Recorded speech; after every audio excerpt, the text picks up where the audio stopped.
se do të përballen mungesë të energjisë elektrike. Kemi edhe armiq të natyra të ndryshme.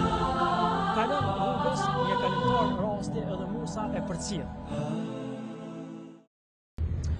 Në emër të Allahut mëshiruesit mëshirëbërësit, kudo që jeni ju përshëndesim me përshëndetjen e paqes, paqja, mëshira dhe falja e Zotit që mbi ju. Po takohemi në emisionin e radhës, kësaj radhe një temë shumë e rëndësishme, që ka të bëjë me jetën tonë, me ato që është vazhdimësia e jetës tonë këtë punë.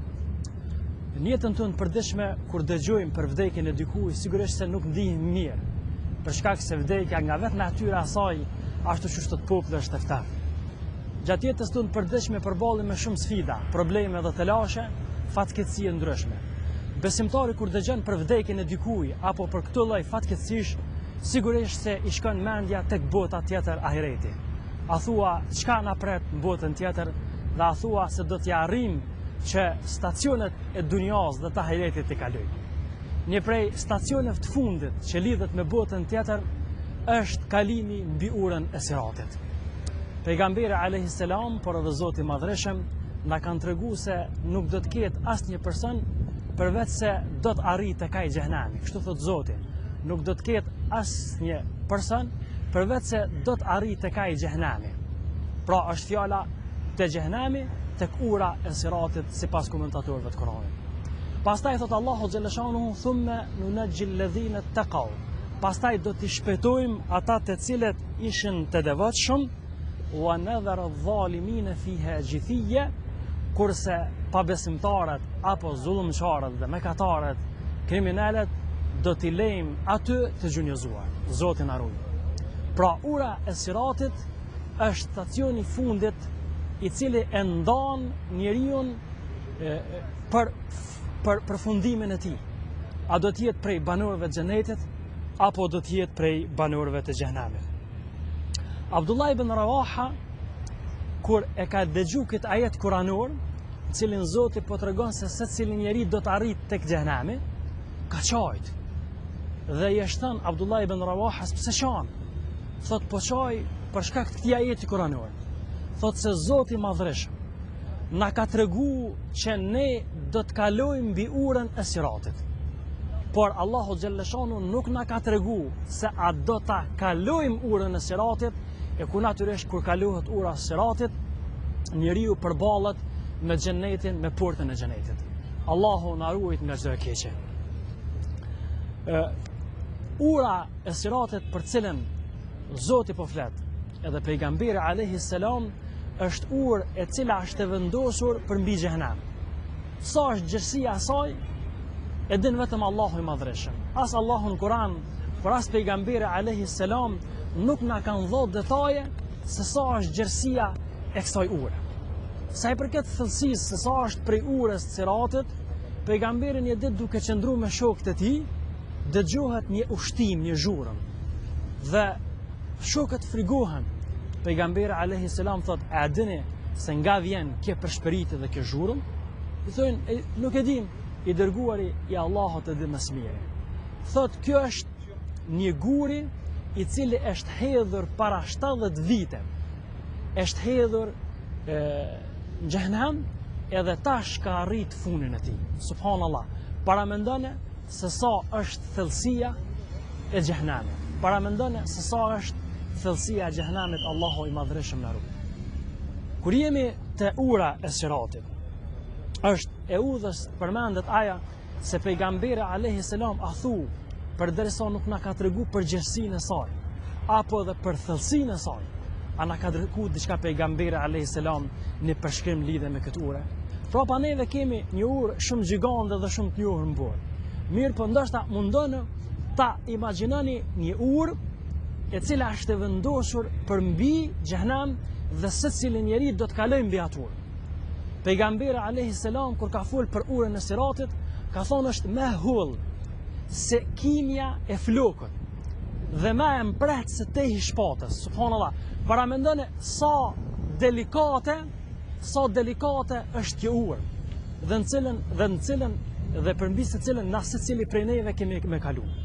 Atëherë shtrohet pyetja, çfarë do të jetë gjendja jonë dhe çka kemi përgatitur ne që të kalojmë mbi këtë urë pa probleme dhe të lashe. Që ta kalojmë këtë urë pa ndje hollësinë dhe mprehësinë e saj. Jo vetëm që do të kalojmë mbi këtë urë, po secili njeri do t'i bardhë me vete në shpinën e tij gjunohat, mëkatet, shimet dhe gabimet. Allah i madhreshëm lidhe me këtë na ka njoftuar në Kur'an. Ah, sa barë e keq është aja e cila është e ngarkuar mbi shpinat e tyre. Subhanallah, përveç që do të kalojmë në shpinat tona do t'i kemë të ngarkuara të shimet dhe gabimet që i kemi bën dunja. E që një gjë e tillë e bën edhe më të komplikuar kalimin tonë mbi urën e Siratit. Përveç këtij elementi, aja që e bën edhe më të trishtueshme dhe më të frekshme kalimin mbi urën e Siratit është se gjatë kalimit tonë mbi urën e Siratit, banorët e tokës, njerëzit, kur do të kalojnë, do të përballen me errësirë. Dhe para mendoni, një urë, mundoni me imagjinu, kaq e holl, me holl si kimi aflokut, me mbret se tehi shpatës, dhe njerëzit do t'i kenë ngarkuar gjunohat e tyre në shpinat e tyre, dhe do të përballen mungesë të energjisë elektrike, do të përballen mungesë drites, dhe si do t'jetë situata e kalimit të kësaj urës. Mirë po, besimtarët e sinqert, Allahu i madhreshëm, si rezultat i veprave të mira që kanë bërë, do të ndryshon trupi i tyre. Si rezultat i veprave të mira që kanë bërë, dhe aja dritë do të mvaret se sa ka qenë imani, besimi, angazhimi, veprimi dhe devotshmëria jonë këtë botë. Nëse ne kemi qenë me iman të fortë dhe besim të fortë, energjia jonë, energjia e besimit do të na bëjë neve që me ndryshu. Dhe atëherë ai ndryshim do të na lehtësojë neve kalimin mbi këtë urë. Kur kthehet pejgamberi sallallahu alaihi wasallam te shtëpia, takohet me Aishën. Aisha ishte duke qajtur. Po i thot pejgamberi sallallahu pse po qanej Aisha? Thot po qaj se u ndala me mendu ditën e gjykimit, a do të kemi mundësi mi kujtu familjar ton apo nuk do të kemi mundësi mi kujtu. Pejgamberi sallallahu i tha po, do të kemi mundësi mi me na kujtu familjar ton dhe me mendu për ta, tha përveç në 3 raste. Tha rasti i parë kur maten peshohen veprat tona. Kur peshohen veprat tona. Gjatë matjes vepra, peshimit vepra, atëherë nuk do të kemi mundësi. Tjetër rast kur nuk do të kemi mundësi mi kujtu familjarët tanë, është kur ne kalojmë mbi urën gjatë kalimit tonë mbi urën e Siratit. Dhe e treta është kur shpërndahen regjistrat e veprave tona. Gjatë këtyre momente që konsiderohen momente shumë serioze dhe shumë delikate dhe jo edhe të kollajshme dhe të lehta për ata që nuk janë përgatit për botën tjetër dhe nuk kanë besim, këto momente njeriu nuk do t'i kujtohen familjarët e tij dhe secili do të thotë nefsi, vetja ime.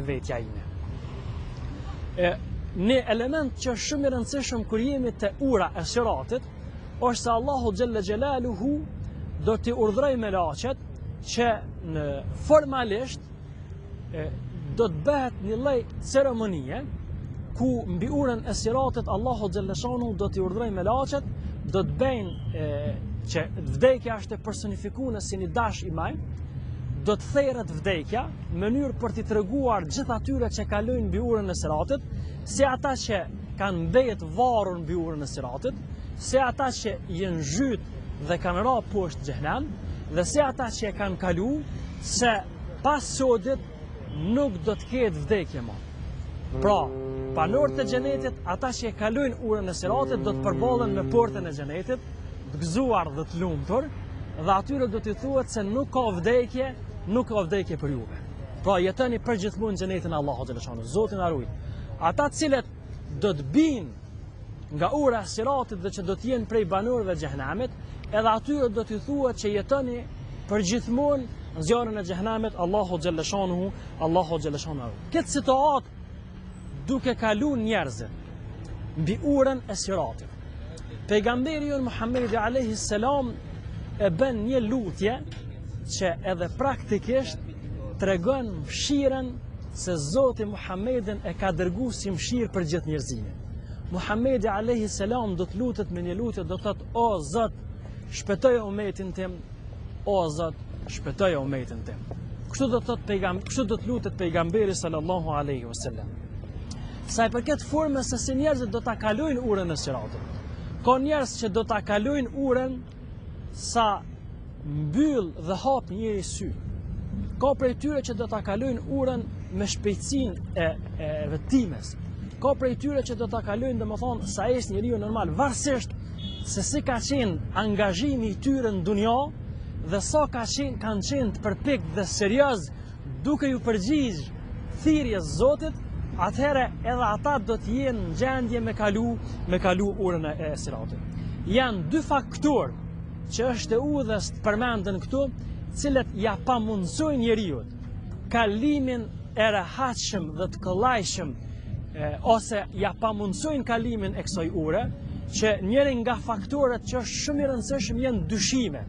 Kur njeriu në dunja ka pas dyshime rreth Zotit, rreth pejgamberëve, rreth Kuranit, rreth ditës së gjykimit, rreth urës së Siratit dhe gjithçka që vjen pas vdekjes, atëherë këto dyshime do të bëhen pengesë që ai nuk do të ketë mundësi që ta kaloj urën e Siratit.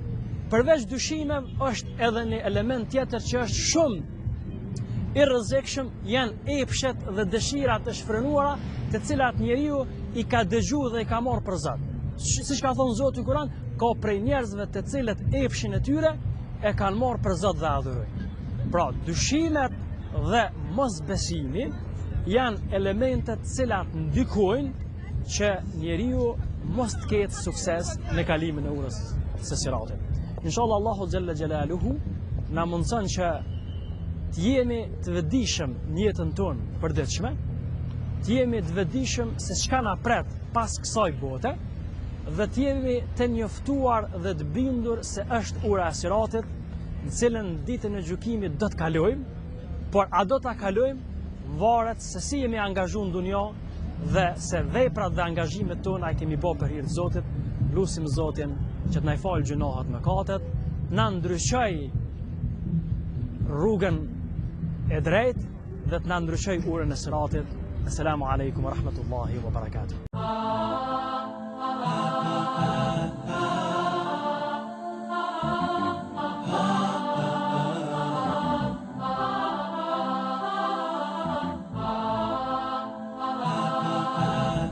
Dhe do të përballën mungesë të energjisë elektrike. Kemi edhe armiq të natyra të ndryshme. Kalon rrugës një kalimtar rasti edhe Musa e përcjell.